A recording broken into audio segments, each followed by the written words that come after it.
Hey everybody, it's me, Mambo Dad. So I actually have a guest here in Delaware. We're going to do a spiritual bath today. So that's why I got my queen on my head. If you in Haitian voodoo, if you know, you know. Why we put our queen on our head before certain spiritual baths. Okay? If you know, you know. Hey. But I want to talk about Haiti, of course. Oh my God, there was a earthquake in the Caribbean. And every time there's an earthquake in the Caribbean, it does rattle me a bit. It does. I'm not even going to sit here and pretend. It rattles me a bit. Because it just brings back memories of 2010. You understand? January.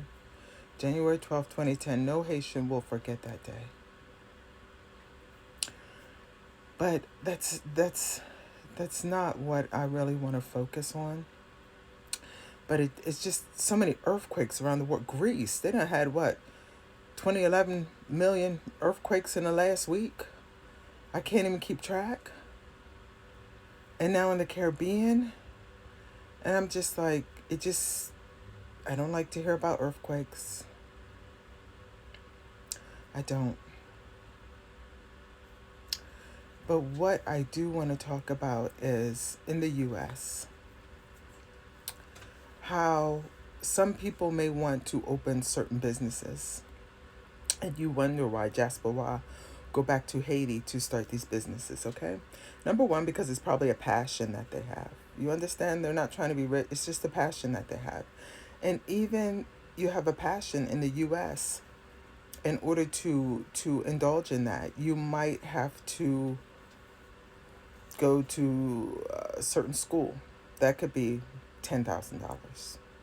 You might have to have certain licenses and certain, I don't know, certain insurance, certain business things. You understand that can cost you tens of thousands of dollars. And Haiti is not over regulated like that. Let's just say if you wanted a restaurant with a little bar to serve like some cocktails or something like that, and say you wanted it on the beach, honey. We're gonna put you on the beach. The plage, the Belle Plage. We come on now. We're gonna do it right, because we just hypothetical here. So we're gonna do it right, okay? Suppose you wanted that. In the US, you'd probably be priced out of it, because they're not going to say, oh, we're being racist or we're being excluding people. They're just going to raise the price on you. They're just going to put certain things in place, certain things that may be regulations in place that are going to make it inaccessible to you, instead of saying that we don't want you in this industry. You understand? Yeah. It's like that in the US. And when you hit Haiti, you're home. You don't have no glass ceiling. Nothing. Nobody's going to fuck with you. It is oh my goodness. The sky is the limit. When you were little, they used to tell you can be anything you want to be when you grow up. And people of color sometimes, even as a child, you're like, you really don't believe that you can do it in this country, but when you hit your own country, you're like, yeah, I can be anything I want to be. hmm There is no glass ceiling there. None.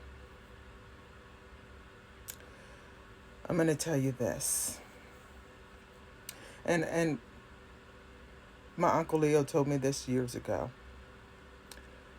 And me and my godson Dylan, we used to go over before Uncle Leo passed and check on him. I would, if I made some food or some pickles or whatever, I would take it over there to him, run errands for him, something. And he said to me, see, and my godson Dylan, he knows Uncle Leo. He remembers Uncle Leo because he was living in Delaware with me. So if you ain't ever been in my house, ain't never met my family, ain't never ate my food, sir, don't say you know me, because to see me and to know me are two different things. And that's not for everybody. That's just for that delusional man over there who's dressed like a woman. Okay? To see me and to know me are two different things.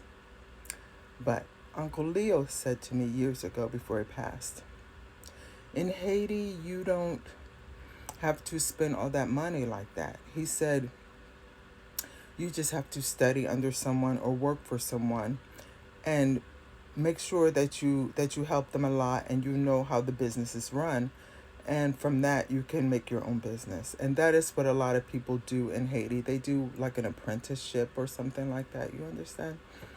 Yeah. But you got to watch out for that, because sometimes they'll take your clients and all that other stuff. You know, if you don't have them sign a contract that they can't do that kind of business for X amount of years, it is so common for them to do the same business and take your clients, and maybe it gets kind of messy. This is why I like to be solo dolo. Okay?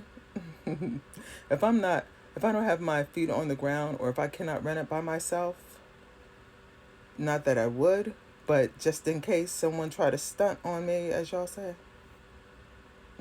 Not a problem.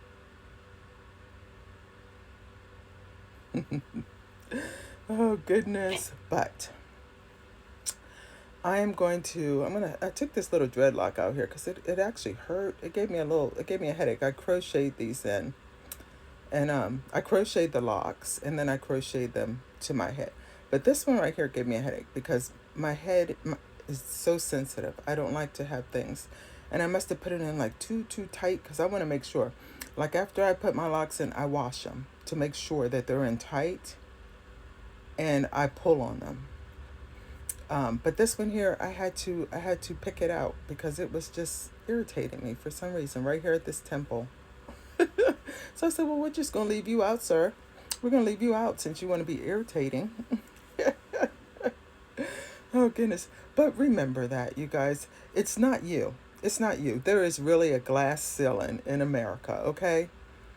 That is the message. There is truly a glass ceiling in America. I'm on board with that.